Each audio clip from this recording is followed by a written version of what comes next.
Hello friend, आप सभी का स्वागत है आज की इस वीडियो में। आज की इस वीडियो में बिहार स्टेट एग्जाम 2025 के पेपर की एनालिसिस करने वाले हैं। 4 नवंबर 2025 का फर्स्ट शिफ्ट का पेपर हो चुका है। फर्स्ट शिफ्ट का पेपर 9 बजे से लेकर के 11:30 बजे तक कंडक्ट कराया गया, जिसमें स्टेट का पेपर सेकेंड हुआ है। तो यहाँ पे शिक्षण कला और जीके के प्रश्न करने वाले हैं। तो स्टेट एग्जाम में पूछा गया सबसे पहला प्रश्न आपका है यहाँ पे, शिक्षण की कला में शिक्षण का उद्देश्य सबसे प्रमुख होता है क्योंकि। तो यहाँ पे इसका राइट आंसर हो जाएगा सीखने वालों को सक्रिय करना। तो यहाँ पे क्या होगा, बी वाला यहाँ पे बिल्कुल राइट आंसर हो जाएगा। इसके बाद अगला प्रश्न है आपका यहाँ पर, निम्न में से कौन सा शिक्षण सिद्धांत कठिन वस्तु को सरल बनाने पर केंद्रित है।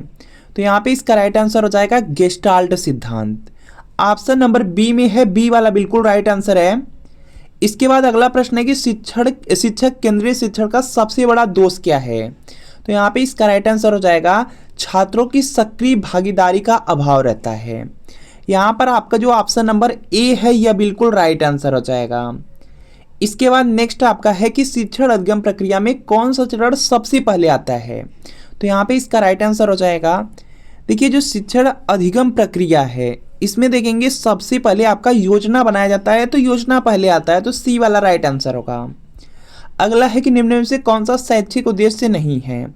तो यहाँ पर देखेंगे, देखिए ज्ञान का अर्जन करना, ज्ञान का अर्जन करना क्या है, शैक्षिक का उद्देश्य है, शिक्षा का उद्देश्य है। कौशल विकास शैक्षिक उद्देश्य है। चरित्र निर्माण यह भी शैक्षिक उद्देश्य है। आपसे नहीं वाला पूछा गया है तो डी वाला राइट आंसर हो जाएगा। परीक्षा उत्तीर्ण करना कोई आपका शैक्षिक उद्देश्य नहीं रहता है, तो डी वाला राइट आंसर है। अगला है कि शिक्षार्थियों को सीखने में प्रेरित करना किस शिक्षण कौशल से संबंधित है। तो यहाँ पर इसका राइट आंसर हो जाएगा, यह प्रेरणा कौशल के अंतर्गत आ जाएगा, सी वाला आपका राइट आंसर है। शिक्षार्थी का मतलब होता है विद्यार्थी या छात्र होता है। अगर छात्रों को सीखने में प्रेरित किया जा रहा है तो इसमें देखेंगे शिक्षण कौशल किस शिक्षण कौशल से संबंधित यह पूछा गया, तो इसमें प्रेरणा कौशल काम आता है, तो सी वाला राइट आंसर है। शिक्षण में जो प्रक्रिया का महत्व क्या है, तो यहाँ पे इसका राइट आंसर हो जाएगा छात्रों को सुधार का अवसर देना। जो फीडबैक है, फीडबैक के माध्यम से छात्रों को सुधार का अवसर देना होता है, मतलब सुधार में अवसर मिलता है, तो बी वाला बिल्कुल राइट आंसर होगा। इसके बाद आपका अगला प्रश्न है, सह शिक्षण किस शैक्षिक दृष्टिकोण के अंतर्गत आता है। तो यहाँ पे इसका राइट आंसर हो जाएगा सहयोगात्मक शिक्षण, सी वाला राइट आंसर है। इसके बाद नेक्स्ट प्रश्न है कि निम्न में से कौन सी रणनीति व्यक्तिगत भिन्नताओं को ध्यान में रख करके अपनाई जाती है। तो यहाँ पर देखेंगे इसका राइट आंसर होगा समूह बनाना। ऑप्शन नंबर ए वाला बिल्कुल राइट आंसर हो जाएगा। इसके बाद नेक्स्ट है कि समस्या केंद्रित शिक्षण का सबसे बड़ा लाभ है। तो यहाँ पे इसका राइट आंसर हो जाएगा समस्या समाधान कौशल का विकास इसमें होता है, तो सी वाला राइट आंसर होगा। अगला है कि निम्न में से कौन सा शिक्षण माध्यम नहीं है। तो यहाँ पे इसका राइट आंसर आपका हो जाएगा, देखिए जो श्रवण है, दृश्य है, स्पर्श है, यह तीनों के तीनों शिक्षण के माध्यम हैं। तो यहाँ पे प्रतियोगिता नहीं होगी, तो डी वाला बिल्कुल राइट आंसर हो जाएगा। अगला देखेंगे आपका यहाँ पे उद्देश्य आधारित शिक्षण में उद्देश्य कैसा होता है। तो यहाँ पे इसका राइट आंसर हो जाएगा स्पष्ट और मापा जा सकने वाला होता है। जो आपका उद्देश्य आधारित शिक्षण होता है उसमें जो उद्देश्य रहता है वह आपका बिल्कुल स्पष्ट और मापा जा सकने वाला रहता है, तो बी वाला राइट आंसर होगा। अगला प्रश्न आपके सामने की शिक्षण योजना में प्रथम चरण क्या होना चाहिए। तो यहाँ पे इसका राइट आंसर हो जाएगा उद्देश्य निर्धारित करना। जो भी शिक्षण योजना बनती है उसमें देखेंगे जो पहला चरण होता है वह होता है सबसे पहले उद्देश्य को डिफाइन कर लिया जाए, उद्देश्य को प्राप्त कर लिया जाए कि क्या उद्देश्य आपका है, तो बी वाला बिल्कुल राइट आंसर हो जाएगा। अगला है कि निम्न में से कौन सा बहुमाध्यम शिक्षण का लाभ नहीं है। तो यहाँ पे इसका जो राइट आंसर है यह देखेंगे आपका हो जाएगा यहाँ से केवल पुस्तक पर निर्भर रहना। बहुमाध्यम शिक्षण का लाभ नहीं है, इसमें देखेंगे विभिन्न संवेदनाओं को सक्रिय करना होता है, छात्रों की रुचि बढ़ाना, दृष्टि श्रवण संयोजन करना, तीन तो रहता है, लेकिन केवल पुस्तक पर ही डिपेंड रहना, निर्भर रहना, यह बहुमाध्यम शिक्षण का लाभ नहीं है। तो यहाँ पे क्या है, सी वाला राइट आंसर होगा। अगला है कि शिक्षण साधन का प्रयोग कब आवश्यक होता है। तो यहाँ पे इसका राइट आंसर हो जाएगा जब विषय जटिल या अमूर्त हो, तो उस समय क्या होता है कि शिक्षण साधन का प्रयोग करना बहुत ज़्यादा जरूरी हो जाता है। जब कोई विषय बहुत कठिन हो, जटिल हो या अमूर्त हो, तो यहाँ पे क्या होगा, सी वाला राइट आंसर है। अगला प्रश्न है मूल्यांकन का प्रमुख उद्देश्य क्या है। तो यहाँ पे इसका राइट आंसर हो जाएगा शिक्षण प्रक्रिया सुधारना। मूल्यांकन का प्रमुख उद्देश्य हो जाता है शिक्षण प्रक्रिया को सुधारना हो जाता है, तो बी वाला बिल्कुल राइट आंसर हो जाएगा। अगला है आंतरिक मूल्यांकन मुख्यतः कब किया जाता है, तो यहाँ पे इसका राइट आंसर हो जाएगा पाठ के दौरान और पाठ के बाद में आंतरिक मूल्यांकन होते हैं, दोनों समय होते हैं, पाठ के दौरान भी होते हैं, पाठ के बाद में भी होते हैं, तो बी वाला बिल्कुल राइट आंसर होगा।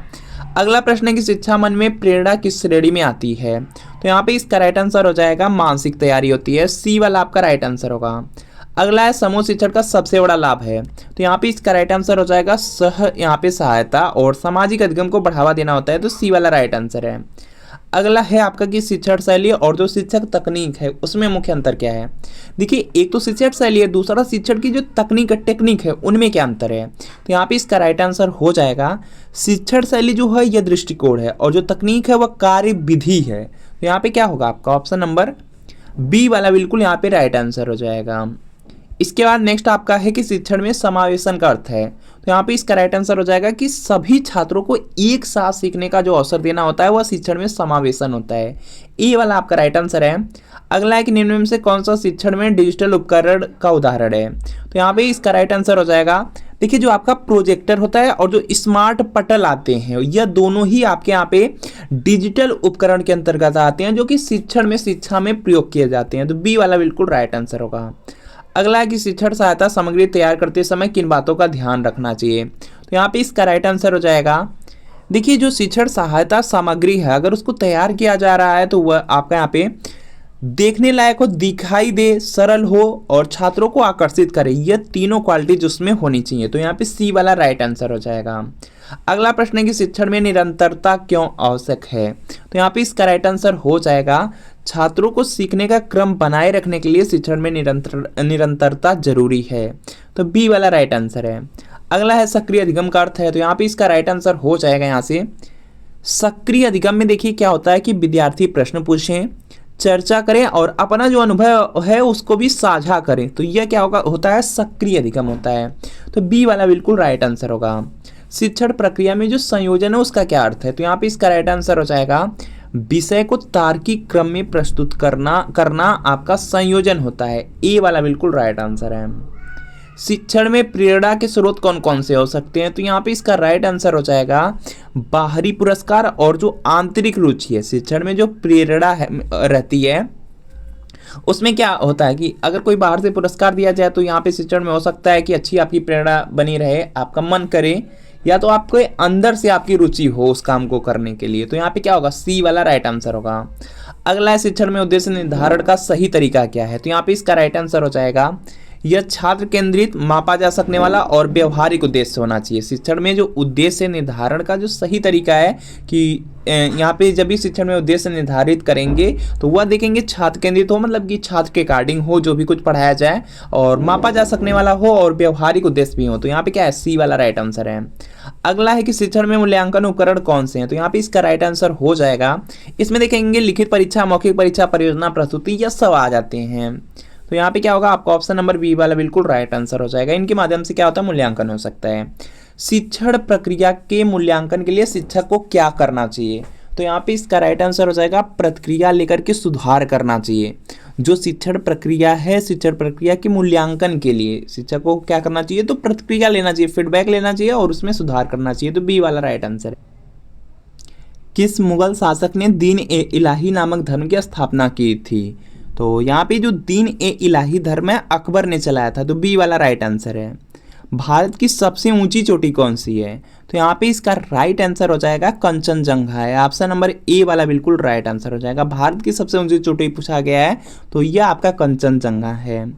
इसके बाद नेक्स्ट कि भारतीय संविधान में जो आपातकालीन प्रावधान है किस अनुच्छेद से संबंधित है, तो यहाँ पे इसका राइट आंसर हो जाएगा यह देखेंगे अनुच्छेद 352 से 360 तक है, तो यहाँ पे सी वाला राइट आंसर होगा। अगला है जीडीपी का अर्थ है, तो यहाँ पे इसका जो राइट आंसर है यह देखेंगे आपका हो जाएगा सकल घरेलू उत्पाद, ऑप्शन नंबर ए वाला बिल्कुल राइट आंसर हो जाएगा। जितने भी छात्र बिहार स्टेट 2025 के पेपर सेकंड की तैयारी कर रहे हैं वे सब छात्र शिक्षण कला और अन्य दक्षता के लिए प्रीवियस ईयर क्वेश्चन पेपर ले सकते हैं, क्योंकि देखेंगे स्टेट एग्जाम में आप लोग देखेंगे 150 प्रश्न पूछा जा रहा है, 100 नंबर आपकी सब्जेक्ट से, जो 50 प्रश्न पूछा जा रहा है वह शिक्षण कला और अन्य दक्षता से पूछा जा रहा है। यह जो 50 प्रश्न पूछा जा रहा है इसमें देखेंगे 35 से 40 प्रश्न आपका सिर्फ प्रीवियस ईयर क्वेश्चन पेपर से हर शिफ्ट में रिपीट हो रहा है। कोई भी शिफ्ट देखेंगे 35 से 40 प्रश्न आपका रिपीट हो रहा है। तो यहाँ पे शिक्षण कला और अन्य दक्षता के लिए आपको प्रीवियस ईयर पेपर मिलने वाला है। इसमें आपका शिक्षण कला, जीके, रीजनिंग, मैथ सब सब्जेक्ट रहेंगे। 2019, 2020, 2023, 2024 का आपको प्रीवियस ईयर पेपर मिलेगा। पूरे 46 पेपर का हल रहेगा। आंसर की के साथ एक्सप्लेनेशन, सॉल्यूशन, व्याख्या सब कुछ दिया गया है। तो वीडियो के नीचे डिस्क्रिप्शन बॉक्स में आपको एक लिंक मिलेगी, लिंक को सिर्फ क्लिक कर देना है, नाम, मोबाइल नंबर फिल करना है और आपको सिर्फ 30 रुपये का पेमेंट कर देना है। जैसे ही 30 रुपये का पेमेंट करेंगे तुरंत आपका पीडीएफ डाउनलोड करने का ऑप्शन आ जाएगा और डाउनलोड के माध्यम से आप लोग डाउनलोड कर लेंगे और इसको एग्जाम से पहले पढ़ लेंगे तो एग्जाम में बहुत अच्छा स्कोर करके आएंगे और बिहार स्टेट एग्जाम को काफ़ी अच्छे स्कोर से आप पास कर लेंगे। तो इसको परचेज जरूर कर लीजिए। बाकी यहाँ पे नेक्स्ट प्रश्न आपका दिया गया है, भारतीय अंतरिक्ष अनुसंधान संगठन जो आपका इसरो है उसका मुख्यालय कहाँ स्थित है? तो यहाँ पे इसका राइट आंसर हो जाएगा, आप लोग जानते हैं कि जो इसरो उसका मुख्यालय कहाँ पर है, बेंगलुरु में है। सी वाला राइट आंसर होगा। किस धातु का उपयोग विद्युत तार बनाने में सर्वाधिक होता है? तो यहाँ पे इसका राइट आंसर हो जाएगा तांबा। ऑप्शन नंबर जो बी वाला है, बी वाला बिल्कुल राइट आंसर हो जाएगा। आप लोग देखते होंगे कि जो विद्युत तार होते हैं सबसे ज़्यादा तांबा के ही बने रहते हैं। इसके बाद नेक्स्ट है कि मानव शरीर में इंसुलिन का स्राव किस अंग से होता है? जो देखिए इंसुलिन का स्राव होता है वह देखेंगे अग्नाशय से होता है। तो यहाँ पे सी वाला बिल्कुल राइट आंसर है। मदरबोर्ड किससे संबंधित है? तो जो मदरबोर्ड होता है मुख्यतः अगर देखा जाए तो वह कंप्यूटर से ही संबंधित होता है। तो यहाँ पे क्या होगा, आपका ऑप्शन नंबर जो बी वाला है यह बिल्कुल राइट आंसर हो जाएगा। इसके बाद नेक्स्ट प्रश्न आपका है यहाँ पे, बिहार का कौन सा जिला है जो लिच्छु उत्पादन के लिए प्रसिद्ध है? तो यहाँ पे इसका राइट आंसर हो जाएगा मुजफ्फरपुर में है, होता है। तो सी वाला बिल्कुल राइट आंसर होगा। इसके बाद नेक्स्ट है कि भारत में राष्ट्रीय आय की गणना कौन करता है? तो भारत में जो राष्ट्रीय आय की गणना है वह सीएसओ द्वारा किया जाता है, केंद्रीय सांख्यिकी संगठन द्वारा किया जाता है। तो यहाँ पर आपका ऑप्शन नंबर सी वाला बिल्कुल राइट आंसर हो जाएगा। अगर आप बिहार स्टेट एग्जाम की तैयारी कर रहे हैं, पेपर सेकंड की तैयारी कर रहे हैं, तो शिक्षण कला और अन्य दक्षता के लिए जो प्रीवियस ईयर क्वेश्चन पेपर है इसको लेकर के जरूर पढ़िए। इसमें शिक्षण कला के सभी सब्जेक्ट आपको मिलने वाले हैं। 2019, 20, 23, 24 का प्रीवियस ईयर पेपर मिलेगा, पूरे 46 पेपर का हल मिलेगा। आंसर की के साथ एक्सप्लेनेशन, सॉल्यूशन, व्याख्या सब कुछ आपको मिल रहा है। सिर्फ वीडियो के नीचे डिस्क्रिप्शन में एक लिंक है, लिंक को क्लिक कर देना है। क्लिक करने के बाद सिर्फ नाम, मोबाइल नंबर फिल करके सिर्फ 30 रुपये का पेमेंट कर देना है। जैसे पेमेंट करेंगे तुरंत आपका यहाँ पे देखेंगे जो पीडीएफ डाउनलोड करने का ऑप्शन है वो आ जाएगा और डाउनलोड के माध्यम से आप लोग डाउनलोड कर लेंगे और एग्जाम से पहले पढ़ के जाएंगे। बिहार स्टेट एग्जाम में काफ़ी अच्छा स्कोर करके आएंगे। तो मिलता है फ्रेंड।